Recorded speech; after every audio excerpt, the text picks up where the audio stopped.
Welcome to the debut episode of Basement Sports Podcast. We are your hosts, Corey Plasky and Matt Pollock, also known as Pokey. You can call me Oso. We're going to be using this podcast to talk about a variety of sports, but today our focus is going to be on the NFL. Specifically, we're going to be recapping Week 11 of the NFL season, and then we're going to look ahead to the 3 Thanksgiving Day games that we have upcoming this week.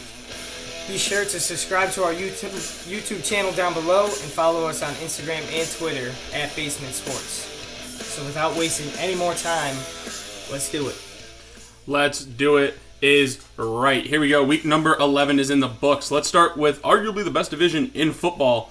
It's the NFC East. Who would have thought after years and years of calling them the NFC least, they have quietly turned into the NFC Beast. Yeah, which who would have thought, right?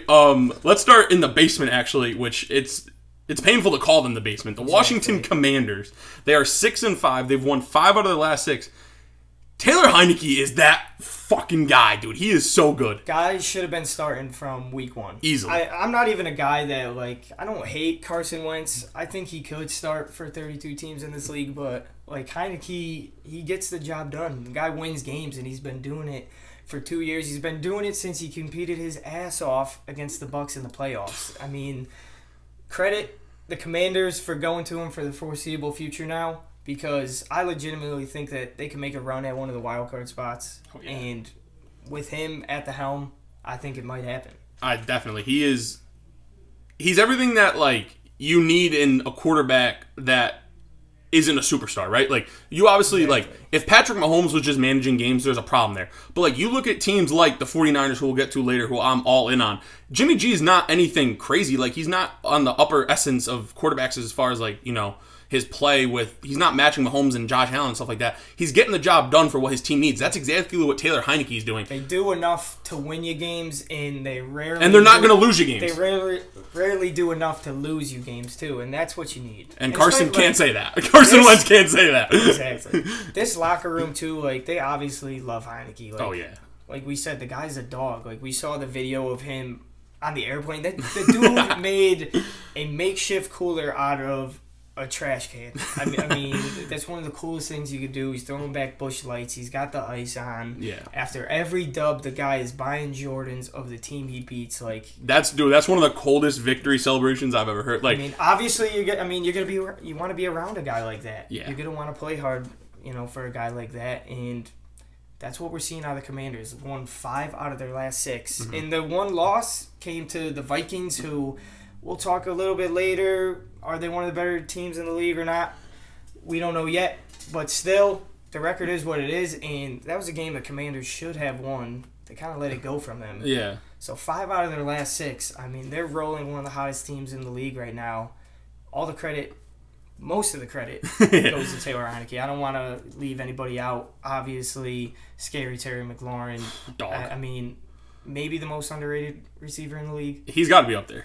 For sure. Maybe probably the most underrated player in the league. I think they have take the position away. I think we can go with they have the most underrated receiving room as a whole in the league. Exactly. I like Curtis Samuel. Jahan Dotson, Dotson is a dog. Gibson is used as a receiver out of the slot.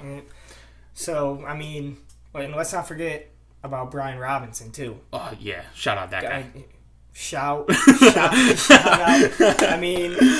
Credit to him. We rarely see a guy come back from an injury quite like that as fast as he did. And he's being productive. He's running the ball hard. And Mike Thomas is out for the rest of the season with a toe injury. This guy took bullets to his leg, and he's helped putting this team on his back. One thing we don't even have in our notes about the Commanders that I think is big to mention, we talked about potentially making a run at that wild card. Chase Young should be back fairly soon. That's only going to help this team get better. That defense is already mean, and Chase Young is one of the best young edge rushers in the league. I'm excited for what they do upcoming, but it's not going to be an easy battle because of how good this division is. Let's transition into the top of the division now. The Philadelphia Eagles, who in Week 11 squeaked past the Indianapolis Colts, literally a 1-point game, not a one-score game, a 1-point victory for the Philadelphia Eagles, coming off their first loss that came to the Commanders just 6 days earlier on Monday Night Football. Do you think the Eagles are the best team in football? They have the best record. I don't. And that's what I was going to say to you. I don't know how you felt about this matchup going in, but I like the Colts getting points in that game. I forget what the spread was. Yeah. But just talk about the Colts for a brief second. I like where they are, especially with Jeff Saturday. Some people hate that hire, think it's, some crazy thing. Stooges that are being told what to say. I say that's bullshit. Let the guy do what he's going to do. Yeah. But I also felt like I think the Eagles are good. I don't think that they're where the Chiefs are, even the Bills. The NFC is really down this year, so obviously they're going to be a top 2 team at the very least there. Yeah. But I have my questions. Jalen Hurts has balled out, but I've been a guy who I've been wary of him going back to college at Alabama. I haven't been a big fan of his, but I'm also not going to discredit the guy. I mean, he's played probably like a top 5 MVP candidate so far. Yeah, easily. We do have 7 weeks left of the season. How he carries that on, if he stays consistent, will be a big thing. But, to answer your original question, I wouldn't put them in the top 1 or 2. I'd put them around like the 3 or 4 area. Yeah. Like you said, the NFC is just weaker than the AFC. I think the 2 best teams in the league, say what you want about the Bills and they lost to the Vikings, blah, blah, blah. I don't care. Give me the Chiefs. Chiefs are, I think, on the tier of their own. The Chiefs is the Chiefs until proven otherwise, right? Like, there's the Chiefs, massive gap. Yeah. And then you probably have like 3 to 4 teams and then another gap. Yeah, exactly. It's been really weird. But like you said about Jalen Hurts, the skeptics, we could pull up the receipts. Both of our Twitters have talked about Jalen Hurts not being able to throw the ball.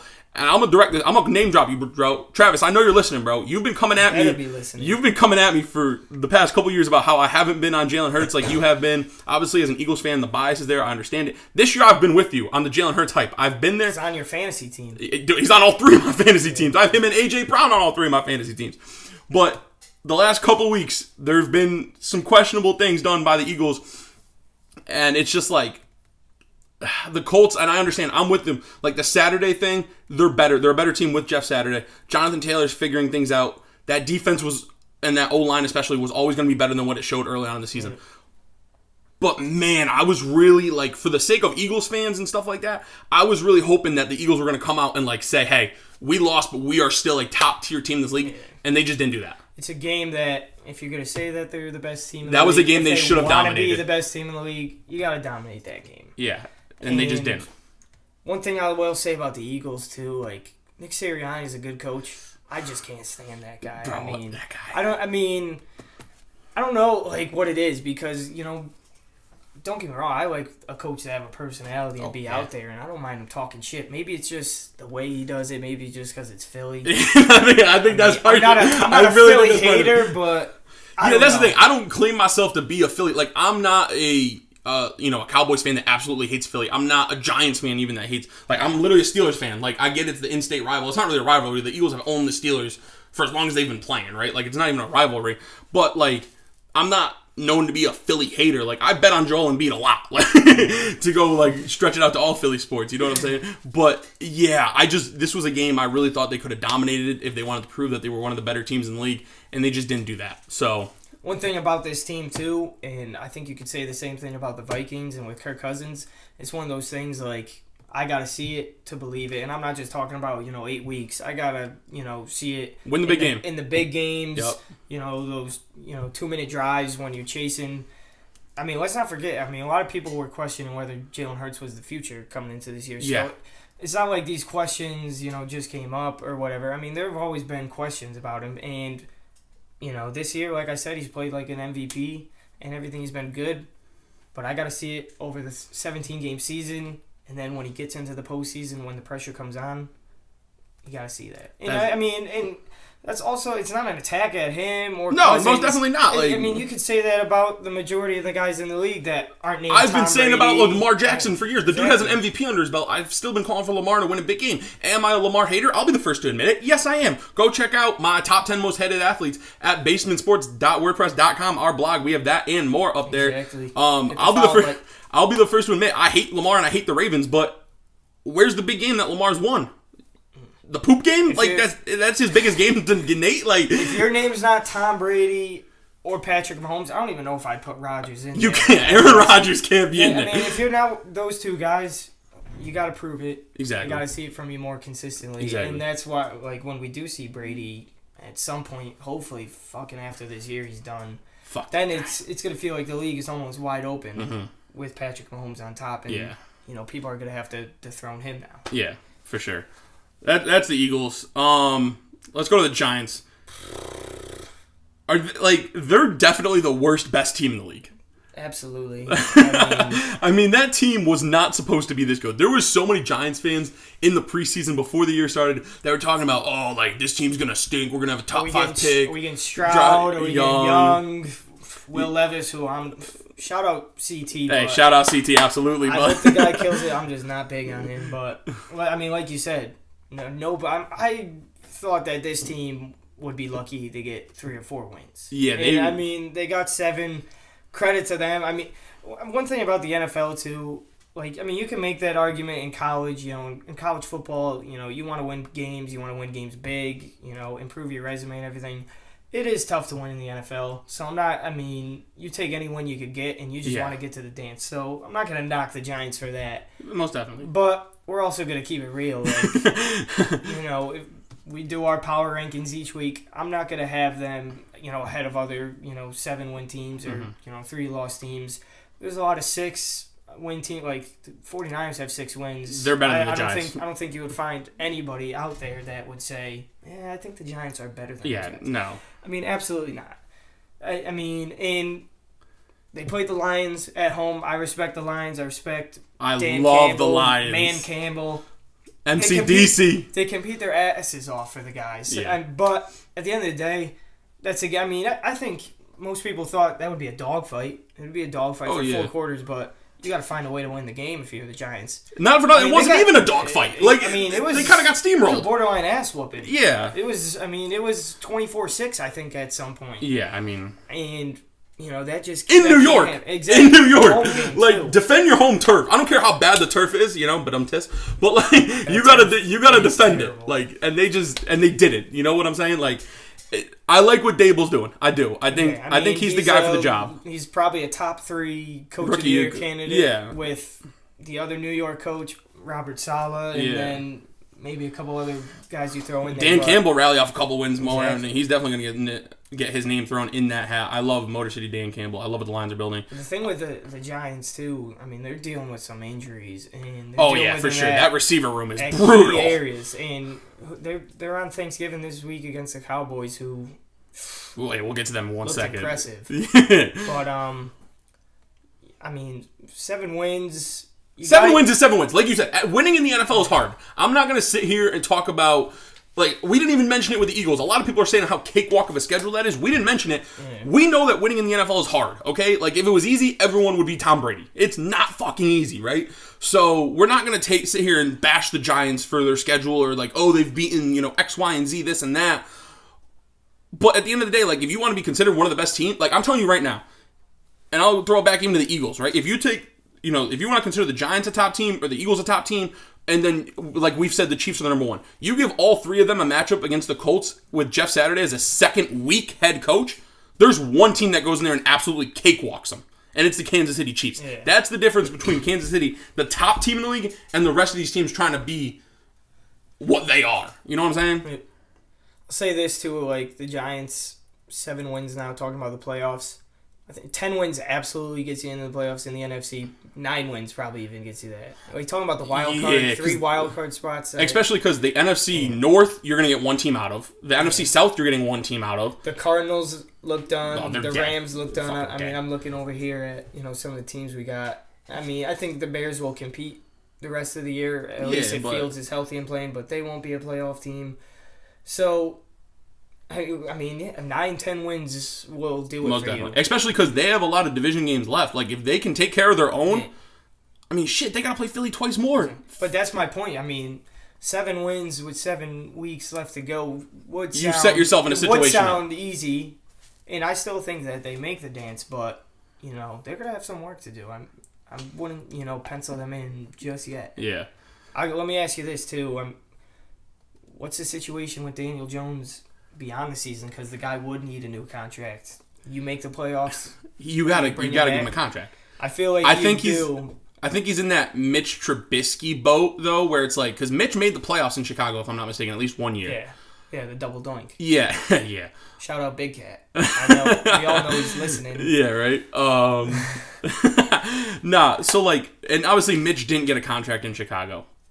Okay, whatever, fine. I understand why. The whole situation, they were bringing in a whole new regime. I get that. If Daniel Jones gets you to the playoffs this year, I think you're going to see him get a 1, maybe 2-year deal. He's not getting a 5-year extension like, the top-tier quarterbacks. Thing is, though, would he and his camp want that, though? I mean, you're not going to want it, but if you're a team right now, what team is going to give him a 4 to 5 year deal? Realistically speaking, look at the bottom teams in the league, right? We talked about the Texans are ass. They're going to be at the top of the draft. They're going to be able to draft a quarterback. The Bears have Fields already. They're good. The Cardinals have Murray. I mean, shit. If Stafford retires, maybe the Rams, if everyone else stays and you want a quarterback that knows the NFL already. But, like, there's not another team out there that's going to give Daniel Jones a 4 or 5 year deal, I don't think. Yeah. I mean, it's one thing to keep an eye on. I mean, I would be interested in what Giants fans think. I would. Let us know. Tweet at us at Basement Sports or let us know in the comments. I'm definitely curious to what you guys know. Last NFC team now we got. NFC East team, yes. We mentioned them a little bit earlier. The Cowboys put an absolute butt whooping. Not even a butt whooping, an ass whooping. We gotta make that one PG-13. Yeah. I mean, it was so bad that CBS had to cut it in the third quarter. In the third quarter, take it off TV because kids at home were watching, and they're like, they got school tomorrow. We don't, So they got to watch the abysmal Steelers offense for a half. No, but the Cowboys went into Minnesota. This was all-time letdown moment due for the Minnesota Vikings. Yeah. I said it in the blog. I did the Week 11 NFL predictions on the blog. I didn't have it obviously being this fucking... You never predict an ass whooping like this. I did say the Cowboys were going to win. 8-2 team. No, I thought the Cowboys were going to win. I had Cowboys money line.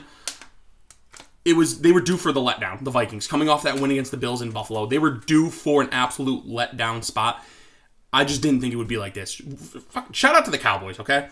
Like, I don't call myself a Philly hater. I borderline call myself a Cowboy hater. I'll fucking admit that, right? Like, but they have some absolute fucking dogs on that fucking team, dude.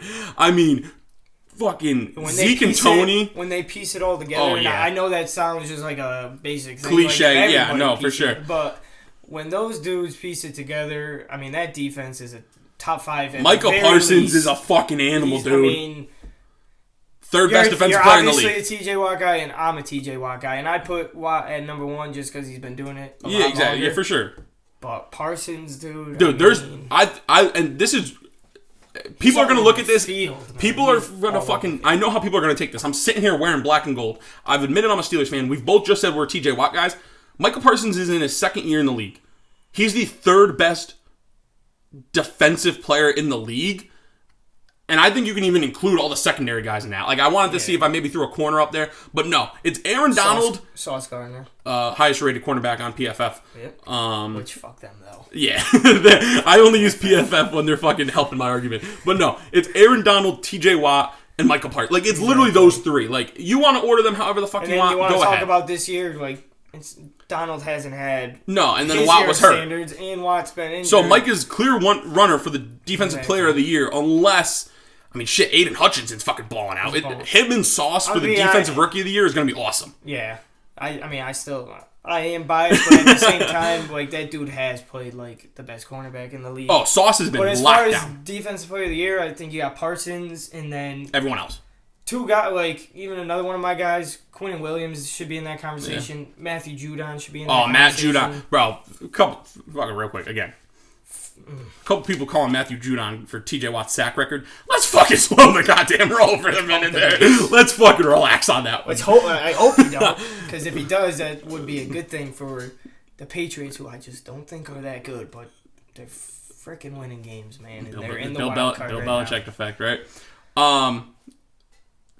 Obviously, the Cowboys come with a helm of when you speak about them because they're the fucking Dallas Cowboys. You either love them or you hate them. They're the New York Yankees of the NFL. They're the Los Angeles Lakers that hate them. Exactly. We'll be the first to fucking admit it. All bias aside, is this a team that you could see coming out of the NFC? Absolutely. I mean, we talked about earlier, like, are the Eagles the best team, one of the best teams in the league and the NFC? I think it's them and them and the Cowboys right now. And I know the Eagles won that head-to-head, but the Cowboys weren't what they are now. Exactly, they were beat up, and they're rolling now while the Eagles have pumped the brakes a little bit. If they played tomorrow, I'm taking the Cowboys in that. I think the spread would almost favor the Cowboys. Yeah, especially, I mean, if it was a home game, too. Absolutely. Yeah. I mean, neutral field, though, I still think probably Cowboys. I mean, defense, like I said, has played like a top 5 unit.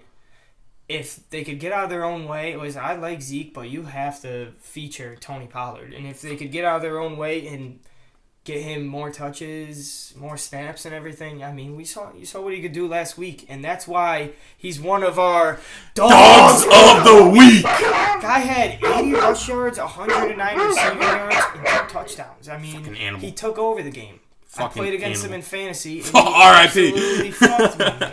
Dude, I had a little bit of a shot going into the 4:25 hour and fucking in my matchup, and I mean, guy just went off. He went ballistic, and he's capable of doing that every week. I mean, that 109 receiving yards, no fucking joke. He's a threat out of that backfield. One of the better and more underrated, pass catching backs. Bro, there was one play where he literally just ran a wheel route out of the backfield. He smoked the fucking linebacker by 30 yards. It felt like he's so good. He comes from the Mike Norvell tree, which for those of you who don't know, head coach of my Florida State Seminoles. And if you follow Florida State just a little bit, you know that Norvell produces running backs like it's his motherfucking job. And Tony Pollard fits that model. Cowboys get him more snaps, and you might be coming out of the NFC. I mean, who's going to stop them? The Niners. It's the Niners. I'm gonna fucking say it. I'm all in on the fucking 49ers. Niners, Cowboys, Eagles. Maybe the Vikings. Vikings. And then you gotta throw in Brady and the Bucs. Fuck just that out guy. of respect. But I mean, that's a 5-team race where you could also I feel like any given Sunday. I feel like literally any given Sunday. Yeah, but I also feel like the Vikings aren't quite. That's fair. That's a fair. Yeah, I'd accept that. But still, yeah, it's 4 or 5 teams there, and I look at all of them, and Bucs are there just because they have Brady, but I look at all of them, and it's hard to pick anybody over the Cowboys right now. That's if it wasn't for the Niners, I honestly, if you asked me who the best team in the NFC East was today, I'd probably say the Cowboys. I really do. We haven't done our power rankings just quite yet. I low-key think the Cowboys might be over the Eagles. Yeah. The Eagles lost and then didn't look good. One of those coin flip things. And, for sure. As we did the whole Dog of the Week thing with Tony Pollard, we did make that plural because we couldn't decide. Jamal Williams. Couldn't leave the guy out. Couldn't leave him out. 3 rushing touchdowns. In an absolute stellar week. I mean, this dude has won that backfield over. Everyone talked about how good DeAndre Swift was going to be this year, this and that. He goes down with injury, and, shout out to our boy Jameis Winston. You should never lose your job because of injury. DeAndre Swift's a guy that lost his job because of injury. Exactly. But that's because Jamal Williams Williams earned it, though. That job over DeAndre Swift. Andy Dalton. He ain't earned shit. Hashtag play Jameis. And we could sit here, we could talk about that for 20 minutes and tear down these walls. This guy can fucking talk about it for about 6 hours. He's 20 minutes my ass. Free the man. I mean, I hate it for him.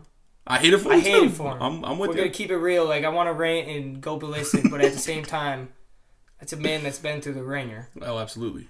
And he deserves his shot, and he's getting fucked by the worst coach in the NFL. Fuck Dennis Allen. All right. We got transition before this guy gets going. Well, shout out Jamal Williams. The Saints aren't even good enough to end up on our sheet. Their name isn't even on the sheet. Their name's only coming up because of Jameis Winston. That's what he does. And with that being said, Saints, you're done. Yeah. Fuck out Fuck of here. All right. Now the mood's gonna shift a little bit. Let's talk about the Steelers and the Bengals game. The Steelers came in off a win against those said Saints. Fuck them. It was the second game with TJ Watt back. Week 1, the Steelers upset the Bengals in one of the crazier games of the season that people seem to forget about. I think people forget how crazy that fucking game was. a fucking blocked Pass PAT, rush got after it. 7 sacks for the Steelers in that Week 1 matchup.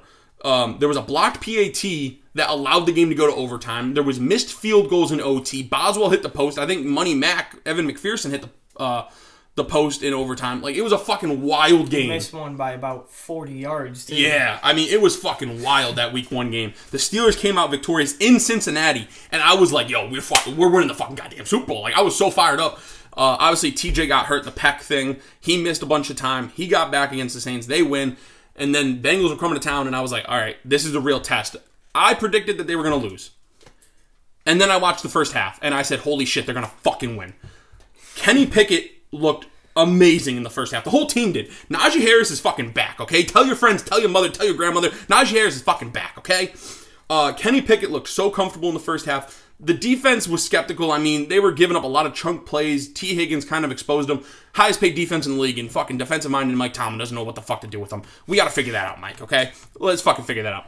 But the offense hung in the first half with the Cincinnati Bengals, and then fucking halftime hit, and Matt Canada was like, this game doesn't have enough of my fingerprints on it. Let me fucking get on that real quick, call some bullshit. And the Steelers' longest drive of the second half, you fucking ran no fucking good plays. I thought the Steelers were going to pull it out. And I fucking live bet them at halftime. And I needed them to pull it out. Yeah. And they didn't. They did. For me, like, I felt like that defense let them down in the first half.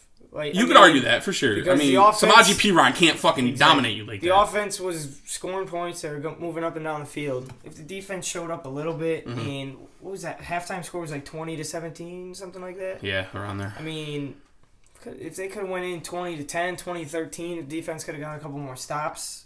Obviously feeling a little bit different. But, I mean, to shift to the Bengals, too, I feel like we've... I mean, credit the Bengals, right? They were without their 2 best offensive weapons. Joe Mixon got hurt earlier in this one, didn't come back, and then, obviously, Jamar Chase is out. So, credit to them, right? Like, and their offensive line did their job, right? Like, Watt really did... I mean, Watt had a fucking amazing pick. Yeah. But Watt really didn't get the pressure on Joe Burrow like you would have expected him to, or like he did in Week 1. I don't want to discredit the Bengals. The Bengals look good. It seems like we all kind of forgot about them and forgot that... Because they had such a slow start. Last year. 100%. And, you know, they're right there. They're alive in that wild card race. I know we're going to talk about a couple more. They're alive in the fucking AFC North fucking race, dude. The AFC North, nobody wants to fucking win it. Lamar's losing games to the fucking nobodies early on. Harbaugh is having his worst year of his coach. Against the Panthers. Yeah, I mean... That's also a team, if they figured a lot of that out, they could be... A wagon. 9-1. Yeah. I don't know how many games they've played, but, I mean, they're looking at maybe 1 loss. I mean, their losses, they've blown big leads. They started the season, 2-3, and they were like, they had been losing the games for like a combined 14 seconds because they lost them all at the buzzer. Like, they could be a wagon. The Bengals also could be a wagon. They might be fucking back, but this game was lost in the second half in one specific moment. The Steelers, let me rephrase, 2 specific moments. I don't remember which came first. The TJ got the pick in Bengals territory. TJ fucking made a play at the line, got the pick. The Steelers go 3 and out and kick a field goal. You can't settle for fucking 3 there. You got the ball on the Bengals 20-something yard line, and you settle for 3? Give me a fucking break, dude. Figure it out, okay? And then secondly, they got it. There was a big play down the sideline to George Pickens, who fucking dog that guy is. NFL young boy. NFL young boy, right? Dude, his pregame fits are awesome. Goes down the sideline. Pickens makes the fucking play down the sideline. It's like, yo, this offense is moving. There's a chunk play that we haven't seen for fucking years. What does Matt Canada do? I think we're going to go flea flicker. Are you fucking kidding me, Canada? What the fuck do you think that's going to fucking do? Had that worked, Canada would have been a god, though. Absolutely, but fuck you, Matt Canada. Fuck you. One thing I want to say about the Bengals, too, I know earlier in this, I mentioned, if you're somebody other than Brady or Mahomes, you got to prove it to us. You almost could put Joe Burrow in that most game. Definitely. Just looking what he did in college. And obviously the NFL is different, but he carried a lot of that over. And the guy's only been here, this is his 3rd year. Yeah. And he's proven it in 3 years. So if there was anybody that you're gonna add to that list, it's honestly him. The guy shows up in big games and he wins. I think you are a believer in it. Some people don't believe in it. He's got it. Like, he's got the it factor. Like, he just does. The way he carries himself, the way he goes about things. Dude, I won so much fucking money off him when he was at LSU. So much fucking money. Just give me him and Jamar overs every fucking week, and it was fucking awesome. How about this too? With the Steelers and talking about Pickens, how much of a bargain was that Chase Claypool trade? Oh I saw a stat today. Guys got 3 catches. Or is it 5 now? I think it was 5 going into for like 30 yards. Yeah. And he's been there for what, 3 weeks? And we got him for a second round pick. It's Chase Claypool was awesome his rookie year. He was really good his rookie year with Ben. He went up 50-50 balls. He was going to fucking come down with it. The last couple of years, it's been a nonstop decline. It's been ridiculous. So the fact that we got what we spent on him, which is what we spent on him, is phenomenal, right? Like guys don't get traded in the NFL. Like the value. Like I remember, Amari Cooper went for a fucking 5th rounder. And look at what that guy's doing. And Robert Woods was like a 6th rounder. I remember years and years ago, the Jets got Brandon Marshall for like a 5th, and the guy was an All-Pro the next year. Yeah, I mean, he was like an All-Pro with the Bears too, and you got him for a 5th. Yeah, to get a 2nd for a guy that's. He's been a little bit above average in his career, and he's on the wrong side of that now. And I know people wanted to bash the Packers for losing out on that trade to a divisional rival. The Packers offered a 2nd. The report is that the Packers offered a 2nd. The Steelers just thought the Bears were the worst team. They dodged the bullet with that one. You did. That dude ain't... And they need picks. That team fucking stinks. 2nd. No. Real quick to wrap up on the Steelers' thoughts. I said 7-2 after a bye, and when I predicted it, I did have them losing this game. So we're still on track to go 7-2 after the bye and finish 9-8.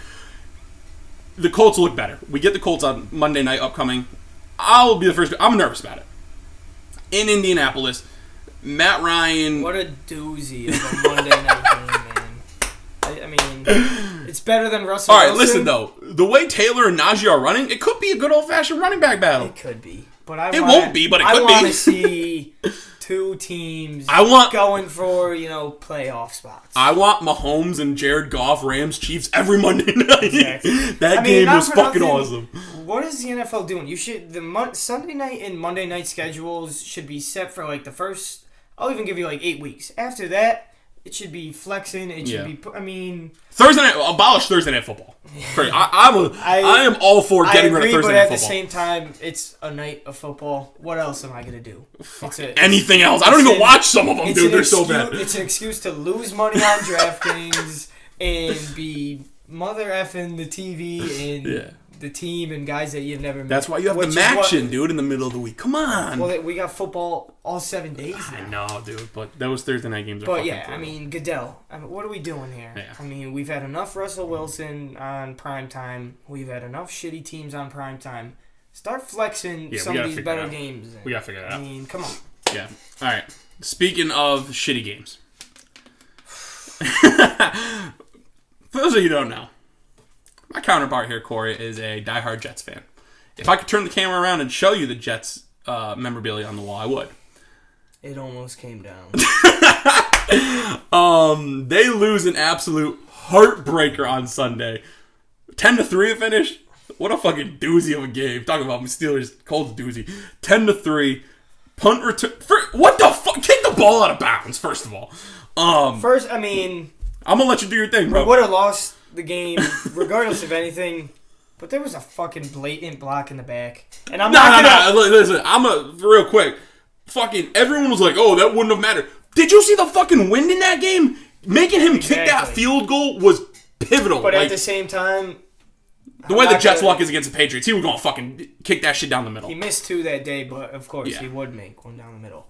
But, oh my God, it was just like one of those games, like when it happened, I'm ready to break everything in sight.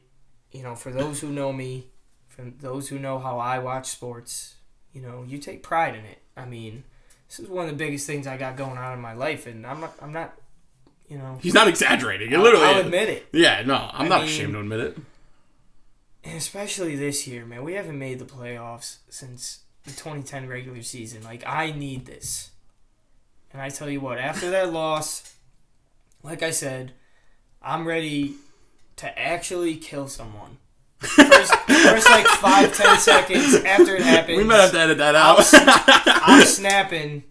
And then it just gets to the point where, like, I feel like I can't even move right now. That's how bad that just was. Yeah. Like, we literally just lost on an 86-yard punt return with 5 seconds left. Like, it's one of those things. To the Patriots, too. That makes it sting more. We haven't beat them now 14 straight times. That makes it 100 times worse. Yeah. That was just one of those games. It's like, dude, I just got to go sit in the shower for like 2 hours and stare at the wall. I mean, I honestly did not know what to do. It was one of those losses. Yeah. But, I've been there before. This is up there. Yeah, with the top. But I go back, man, when we lost to your fucking Steelers in the AFC Championship game in 2011. Like, that's what we do. I know you're not going to say it, but we were the better team, and we were better than the Packers who won that Super Bowl. Our defense was that good. We just played the worst first half possible, got down 24-0, came all the way back and lost 24-19, and when fucking rookie Antonio Brown, that fucking maniac, caught that third down pass from Ben Roethlisberger, Ben Roethlisberger is one of the best of all time. I wanted to die. And then another, I don't know if Corey's 11 years old at this point. Fucking 12 years old at this point. Tough day. And then another tough day, go back to week 17. Go back to 2015, start at week 16. I'm in MetLife Stadium, Jets, Patriots. We need to win, stay alive in the playoffs. Fast forward through it all. We win in overtime. Your Steelers lose. We're in the wild card. MetLife is going crazy. Probably best game I've ever been to. All we have to do is win week 17 against the Bills, who stunk.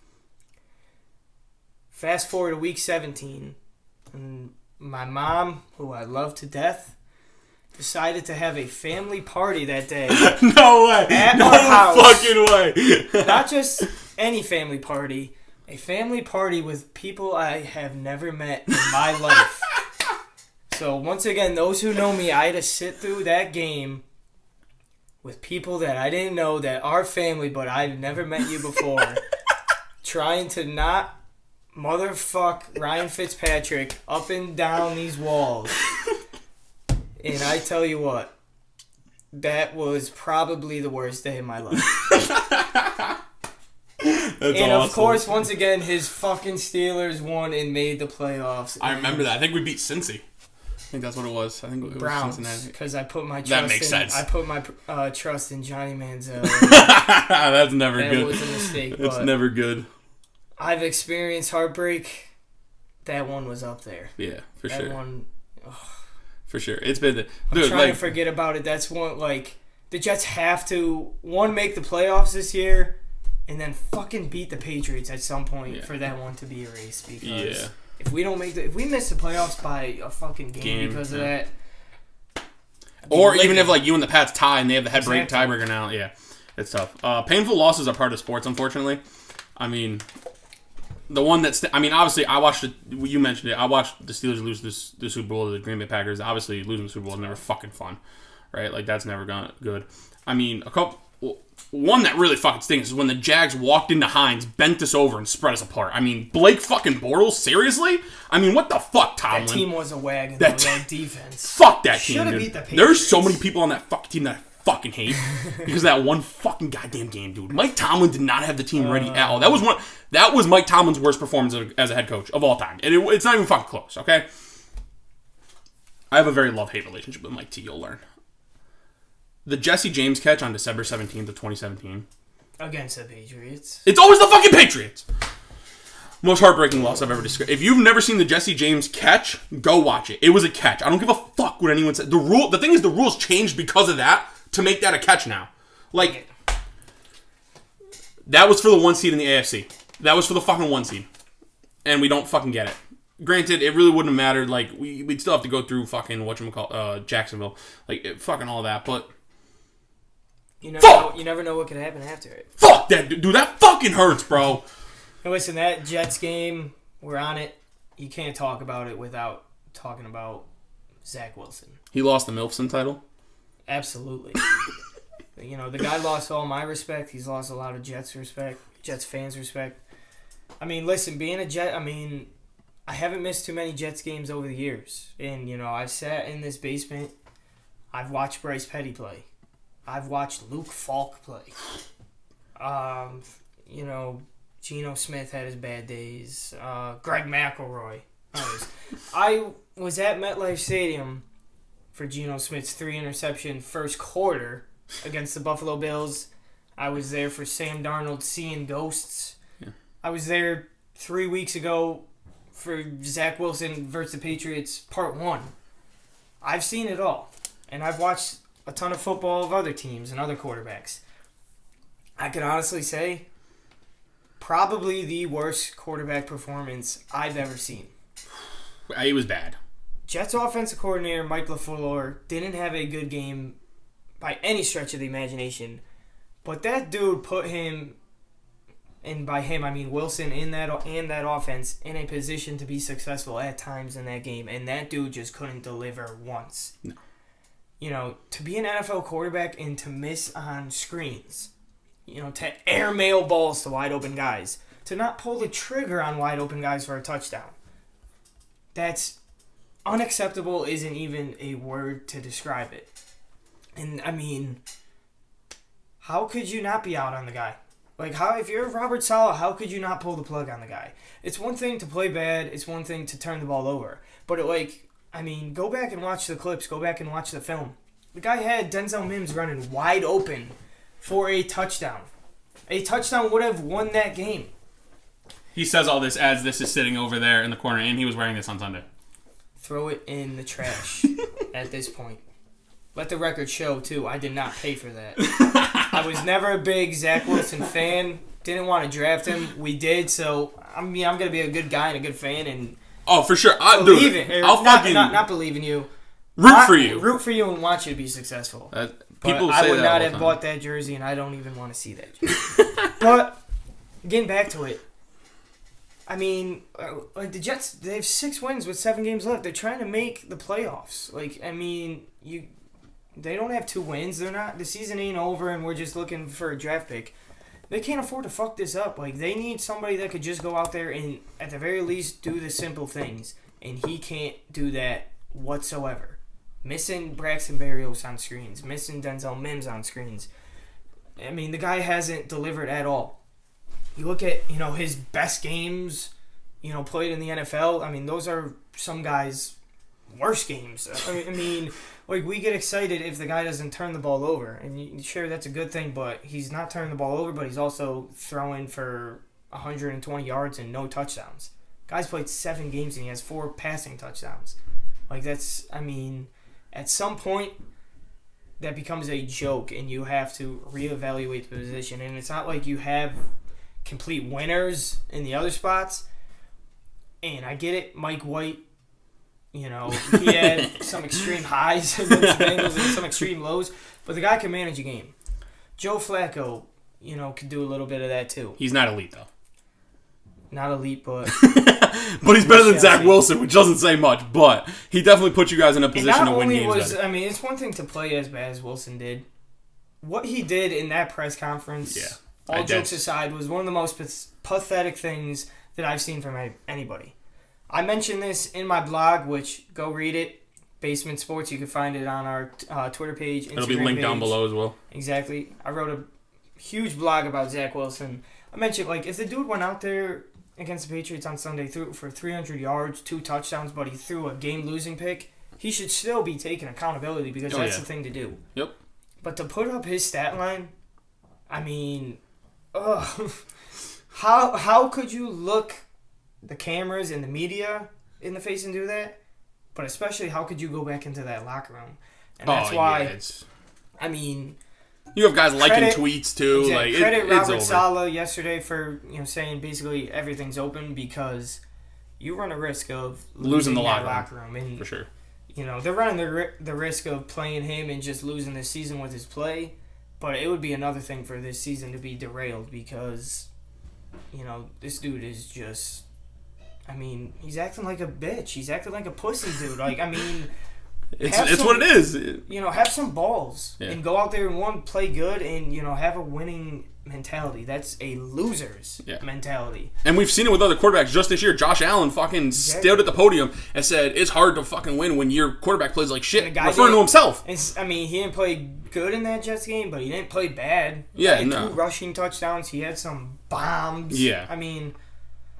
It's part of what you have to do in this league. Part of the position is getting more credit than you deserve when you win and taking the blame when you lose, especially when it's your fault. But you learned that lesson in Pop Warner and in high school. To be an NFL quarterback and to not, are you stupid? Are you dumb? Or are you just an asshole? Yeah. It's one of those 3. And that's what he gets for going. Not to harp on it too much, but something needs to happen. At the very least, what Saleh did maybe provides a spark with Wilson. I'm not so sure that they do bench him at this point.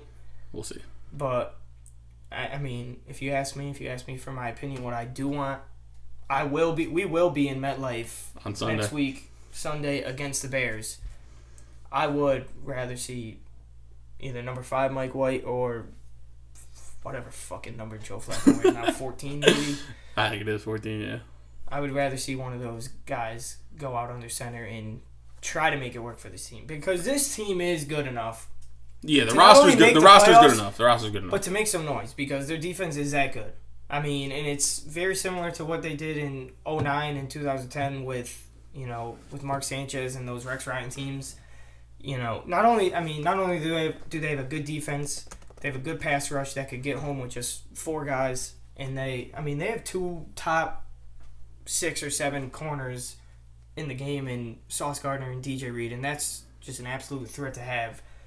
And if there was any unit that could maybe stop a Mahomes and slow him down a little bit, point me to another one.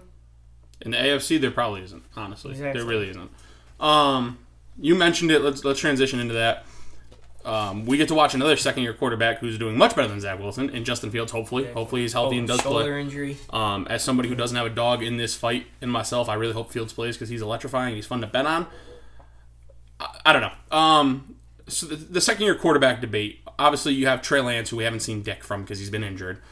When he hasn't been injured, has he looked great? Really not.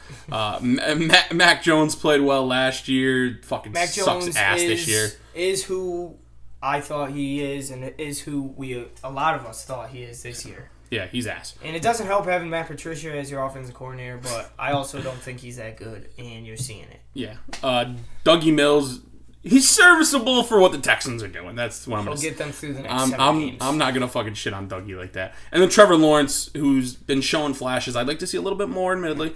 But he's shown some flashes, and he's looked really good in spots, and I'm excited for the future. If you had to rank all those guys, I know you might not be as big on Fields, but I don't know how you could rank anybody above him. You can't. What he's done the last 4 weeks or so, he's been elite. And granted, he's made some mistakes and everything, but he is a second-year quarterback. Those mistakes are going to happen. You'd rather see those mistakes with the 100 yards rushing, the 3 touchdowns. Yeah, for sure. So it balances out a little bit. Yeah, trust me, I know, because I've been watching Kenny Pickett. Kenny Pickett's making mistakes, but he's not showing flashes until this past weekend, so I get it. A lot of people, too, will point, just being a Jets fan, being on Twitter, you see, fans comparing the stats, between Fields and Wilson. And how much does that mean? Because what happened last year is last year. What you want to see from young quarterbacks is how they progress, how they improve. And what I see from Fields over the last 4 weeks is one of the better quarterbacks, in the league. I would have to say. Mm-hmm. From Wilson, the worst. Not one of. He's the worst quarterback. Yeah, he's been bad. And Lawrence, I think you've seen a little bit of that this year. I think Doug Peterson's a good match for him. I think they've gotten him a lot of help. ETN playing this year has been big for him. Christian Kirk's had a solid year. So, you probably want to see a little bit more from him because, he had that generational he was label. He was tagged with, it was, Marino, Peyton, Luck, and T-Law. He was thrown onto that. So you would want to see him do a little bit more. Yeah. But at the same time, it can be worse. Oh yeah, most definitely. It can't be worse. And you're not gonna give up on fucking Trevor Lawrence on year 2. Like you're gonna fucking stick it out with him. You mentioned my hype on Justin Fields. I don't think that the hype is too much too soon. It's just, I mean, people are talking about him like he's fucking like the best quarterback we've fucking seen in year 2 in quite some time. And I don't know if it's my skeptics because I've been close to Lamar as far as an AFC North fan goes. So I've seen Lamar, who has a similar play style to Justin. I think Lamar has a better arm, a little bit better arm. But like, though it hasn't transitioned into big wins for Lamar. Yeah. What makes me think it's going to transition into just big wins for Justin Fields?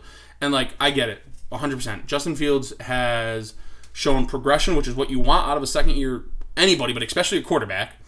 So to have him doing what he's doing now after what he started this year even as, I mean, it's huge for Bears fans. I understand why they're super stoked about it, but I mean, I think we should slow the roll just a tad. I mean, the wins too. It is a tough thing, just because that roster isn't that good. Mm-hmm. So you could talk about it a little bit now, but when you get into year 3, then more pressure. But I'll say. But I also like them. My fault. I like them going out. Like obviously, we mentioned the trade for Claypool. Like it looks bad.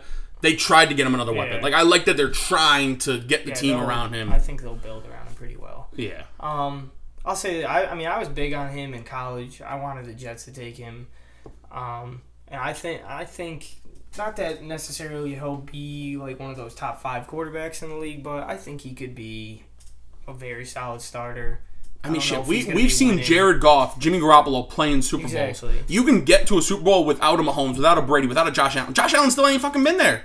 So, like, there's no knock on saying you're not going to be one of the top 5 guys. There's fucking not. Especially now. Like, Joe Flacco has a fucking ring, for God's sake. The league is deep in quarterback talent, and it's only going to get deeper. Like, some of these draft classes the next few years are going to be good. Stacked. There's a lot of young talent. But if you're a Bears fan, you have to like what you've seen. And not for nothing, do you even want them to win games? I know, maybe in this NFC because it's so bad and you could maybe sneak in the playoffs, but it'd be tough. It'd be tough.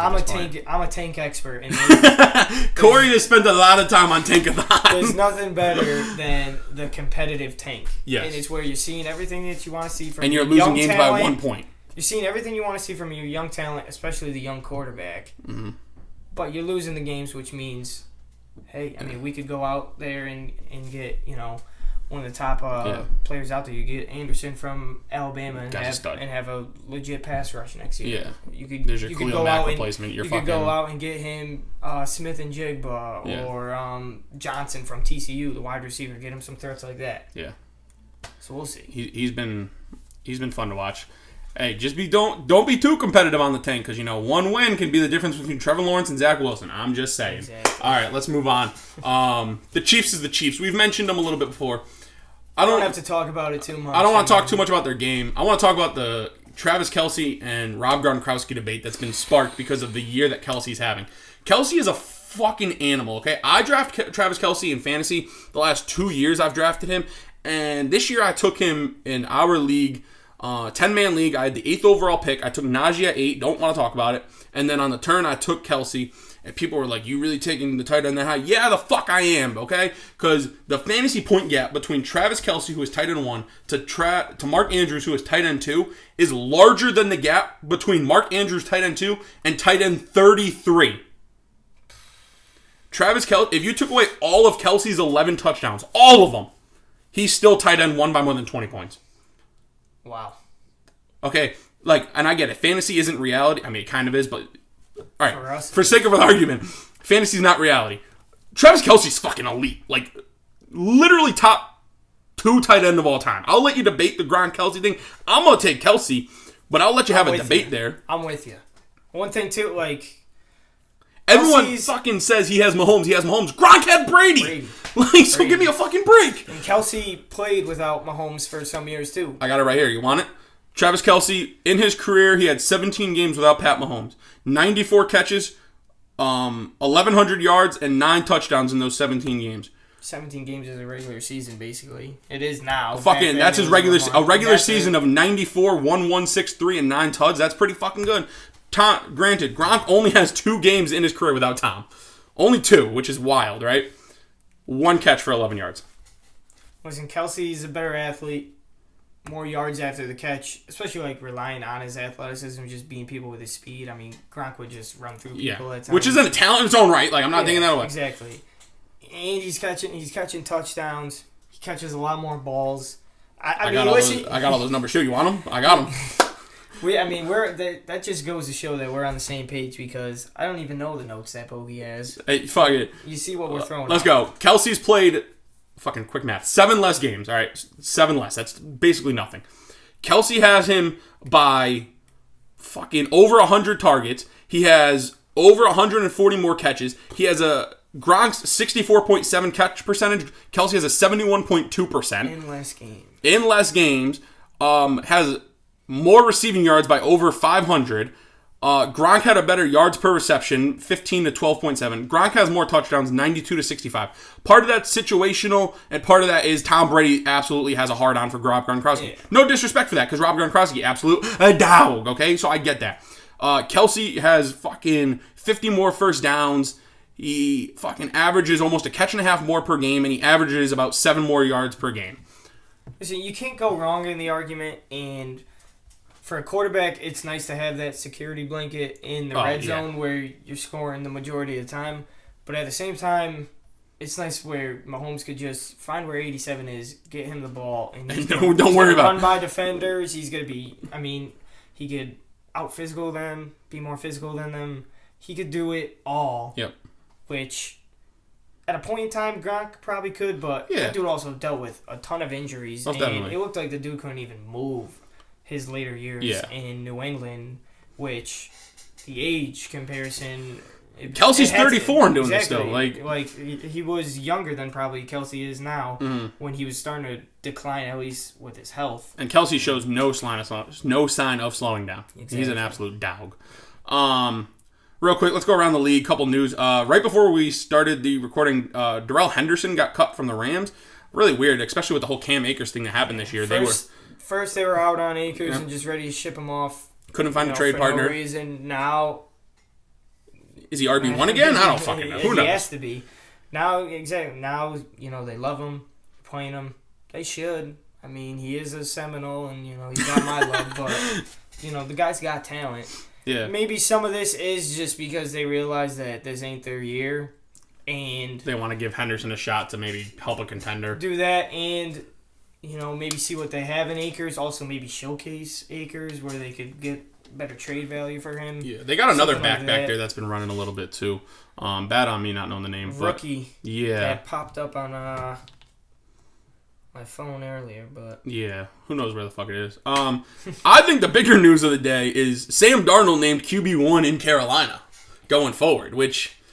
You had to see what you're going to get out of him with this team. Yeah. You played Baker. You played P.J. Walker. They both suck. You got to play Darnold, too. I don't think he's going to give you much more, but... Brutal schedule, just though. Play him. Brutal schedule. You want to hear this fucking for the Panthers? Denver, whose defense is elite. Seattle, who's shocked everyone. Steelers, who fucking suck ass, so, that could be good for them. The Lions will be good, but then the Bucks and the Saints to wrap up. That's not a fun... That's... Yeah. Out of the 6 games you have left, 4 of them sound brutal. Not fun for the Panthers, not fun for Sam Darnold. He's going to be seeing some ghosts. At this point in his career, you're just looking to showcase yourself as someone who could be a viable backup. Yeah, for sure. Be a Colt McCoy. Yeah, for sure. And there's nothing wrong with that. Like, there's only 32 fucking backups. And if you land in the right spot and a guy isn't playing good, you get your opportunity. I was big on Darnold coming into the league, and those receipts. Those receipts are awesome. That wasn't even a thing just because I'm a Jets fan. We drafted him. Go back and watch that film of that dude's Rose Bowl against Penn State and Trace McSorley. That was one of the best college football games ever. And from that point, I was like, dude, I want that guy. Yeah. Just didn't work out. The Jets weren't building a team like they were building now. Put Darnold to fucking redraft Darnold now. I don't want to circle back to that too much, but you want to have that Darnold versus Wilson debate. Darnold gave you a handful of games in his 2 or 3 years where it's like, I believe in this guy. Yeah. I saw that guy play against Watson and the Texans, lit it up, basically outplayed him. A week later, put up 300 yards, and Jets scored 40 points on the Packers. He gave you those games. Yeah. Zach Wilson didn't. Zach Wilson has talent around him. Darnold didn't. You know, maybe you're wasting your time. I mean, because you'll never really know the answer. Did the Jets do enough for him, or is it him? You'll never know. It is what it is. But another thing, he ain't an asshole. Guy took accountability and everything. I mean, I want things to work out. Don't think it is, but like I said, I hope he could, be on a roster for the next 10 years and try to make the most of it. Yeah. Corey has a full breakdown of how much he hates Zach Wilson on the blog. Check it out. Link down below. Follow us on Twitter and Instagram at Basement Sports. Check out all tell your friends. Tell your mother. Drop a follow. Our blogs. We're dropping heat. We are. I'll drop another college football preview. Try to have a little bit of better week picking, but week 1 he fucking bodied. The first week he did it, he bodied. I mean, I put out my top 10 most hated athletes of all time. That's a fucking banger of a read. I mean, when I'm a Yankees fan, when Aaron Judge signs, it's either going to be a fucking elated day or I'm going to fucking be depressed and ready to hang myself. Giants. So, I mean, get ready for that. Let's go through them quick. We've spent a lot more time behind this mic than we planned to. We got 3 Thanksgiving games. Let's do it. Bills visiting Detroit. They were just there having a home game. Now they're visiting the hosting Lions. Bills are 9.5-point favorites in this one. Quick question or not really a question, just want to throw it out there. Has anyone in the history of this game actually ever watched this game start to finish? This is like one of those games, like for us, we're coming back from the Noggy and so the game. It's like quarter 2. Like, I just want to throw that out there. Unless you're a fan of these teams, I doubt it. Just a funny bit. Has anyone watched the full Lions Thanksgiving game that they start? It feels like it. And not for nothing, like, I don't know about your family. I'm always eating in like the third quarter of this one, I feel like. Yeah, it's weird. It's wild. We do Thanksgiving at my sister's house now, so the TV's a little more easy to see from where you're Grandma eating. has a terrible TV setup where... Figure it out, Graham. Come on! I might have to bring my own TV because... Have it on your phone or something. I don't know. But Bills, 9.5-point favorites going to Detroit. I mean, the Bills are wagging, but the Lions are tough. Bills have also... I mean, they've shown signs of teetering. I told you, too, last week, I like the Browns. You did. You liked them to cover the 8. And they did cover. 9.5, man. That's a lot of fucking points in the NFL. It is tough. And it's a home game for the Lions. The Bills did just play there last week. Fuck it. Give me the Lions. I'm taking the Lions. I'm taking Motor City Dan Campbell. They're at home. It's fucking Turkey Day. Jamal Williams just came off 3 tuds. Fucking give me the Detroit Lions. Jamal Williams, dog of the week. Dog of the fucking week. Give me the Lions. Plus 9.5. I don't want them to... Plus 9.5. Give me the Lions plus 9.5. I hope they win this game, take care of the Bills. I want to take them 9.5, but I don't know. I'll take the Bills minus 9.5. It could be one of those, like the Browns game the other day. Yeah, it could be a backdoor cover kind of thing. Most definitely. So you got Lions. I'm gonna go Bills. All right, Giants at the Cowboys. Cowboys 9-point favorites coming off that absolute ass whooping they put down on the Minnesota Vikings. Giants coming off that loss to the aforementioned Detroit Lions. I'm going to swallow the 9 points here. Give me the Cowboys. We mentioned it. The Giants are the worst, best team in the league. The Cowboys are atop the teams in the NFC. And this is like a statement game, I think, for the Cowboys, right? You just came up and you ass-whooped the fucking Vikings into a new fucking dimension last weekend, right? Now you're going home, short week, Thanksgiving. The Giants are beat up. They have fucking Tommy Two Shoes playing fucking receiver for the New York Giants, right? Like, the Cowboys fucking are going to lock him down. Fucking Diggs is going to lock down. Mike is going to sack the shit out of Daniel Jones. Probably strip sack him because he fumbles like nobody's fucking business. Okay, give me the Cowboys minus the 9 in Jerry World on Turkey Day. Cowboys. Yeah. Listen, if the Giants do win this game, we talked about Daniel Jones and a contract possibly next year. If they win this game, give him a contract on Friday. How about one thing to mention with this game? Jonas Brothers halftime concert. What the fuck, Jerry? It's not even like, Jonas Brothers was my first concert.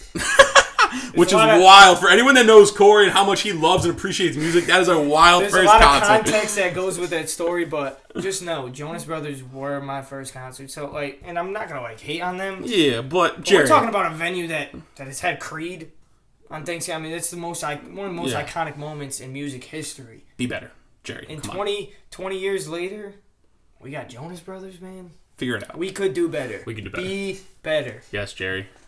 All right, the night game. Fucking, this is kind of a stinker. Patriots at Vikings. Listen, it's either going to be a phenomenal game or just a dog shit game. Yeah, I'm thinking it's going to be a close dog shit game. It is primetime Kirk.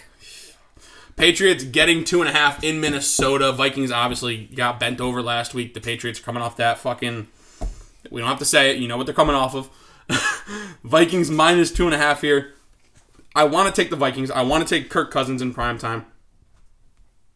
And I'm gonna do it. I'm gonna fucking do it. Talk about statement games. I've used that term a lot today, which I kind of hate. But I'm gonna fucking do it one more time. I don't give a fuck. He's got to get that monkey off his back. He's got to do it. And this is the game to do it. You just got fucking brutally thing I can't say on camera.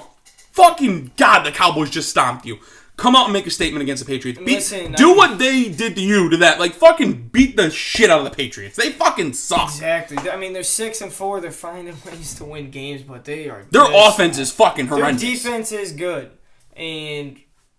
But their offense, I mean... It sucks. It sucks balls. There's no fucking way to play it. It sucks ass. Take away the run game. Zadarius Smith, put pressure on Jones like the Jets did, and score more than 3 points. I mean, I'm with you. I'm going to go Vikings. Yeah, how do you not, I want the Patriots to lose. I need them to lose, so this better happen. But, I mean, he's got to step up at some point. Yeah. And, I mean, he's got the guys to do it. Justin Jefferson. I mean, Bill Belichick's thing is he always wants to take away your top option, which he's been pretty darn successful at. Jefferson also had, 3 catches, 33 yards the other day? It was ugly. I mean, the chances of that happening 2 weeks in a row, not good. I don't like. Stopping Justin Jefferson is easier said than done. And, I mean, they still got Dalvin Cook. They got T.J. Hawkinson. Thielen needs to step up at some point. He hasn't had a great year. What better game for a white receiver to ball out than against the Patriots? Which, I guess I'll throw it out there now. I haven't taken a look at the player props. Might not be a bad day to take Adam Thielen. Anytime touchdowns work. I feel like he's due. A little sprinkle on that. Talk about people that do. Deontay Johnson. We'll post our picks. Fucking follow us at Basement Sports on all platforms. You will see our picks. We'll throw something out there for Thursday. Friday. I mean, Saturday for football. Sunday for football, we'll have one. And then for Monday night. All right. That was the football. We'll take a break from the sports, from the football. Let's talk holidays. Let's just talk about one of the best holidays out there. Thanksgiving Eve. Certainly Thanksgiving. Yeah, no disrespect to Thanksgiving. Give Thanksgiving its 30 seconds. Awesome food. Yeah. If you complain about turkey, man, shut the fuck up. Turkey is a great food, and exactly. He doesn't eat anything, though, so... I'm not a big turkey guy. I'm not a turkey guy. Turkey's great. Black Friday, the day after sandwich is phenomenal. The food's great. We got football. The drinks are flowing. We got Noggy and Sonya. Any day that you can drink from 8 a.m. until whenever the fuck you want, I'm in for. Exactly. But the night before Thanksgiving is where it's fucking at. We know, I mean, everybody out there, unless you're a complete loser who had no friends in high school in your hometown, everybody goes out and celebrates Thanksgiving Eve. Yes. You know, you go out, you see people that you haven't seen in some time. You're hooking up with your high school ex. You're seeing your high school teacher out at the bar. It's just one of those It's a wild fucking time, and I love it. And it's a great time for everybody. It is. But those of us in the valley that are sitting here listening and watching. Shout out all of you. Valley New Year. Might be the greatest night of the year. It's just it. That's how I would have to describe it. If you've never experienced a Valley New Year, you haven't lived. To quote the legendary Stanford Steve of ESPN from me and Sonya, it's every man for themselves. Beautifully said. Put that on a t-shirt. Yeah. Just a great night. You know, obviously we got the MVL title on Thursday. We're going to be in the upper parking lot. Getting hammered. Going crazy. But Valley New Year, man, it's the night of the year. You want to describe it. One night for the rest of your fucking life. It's right here. There's so many ways to describe it, but at the same time, there's no way to describe it. And that's Valley New Year. That's what it is. It's legendary.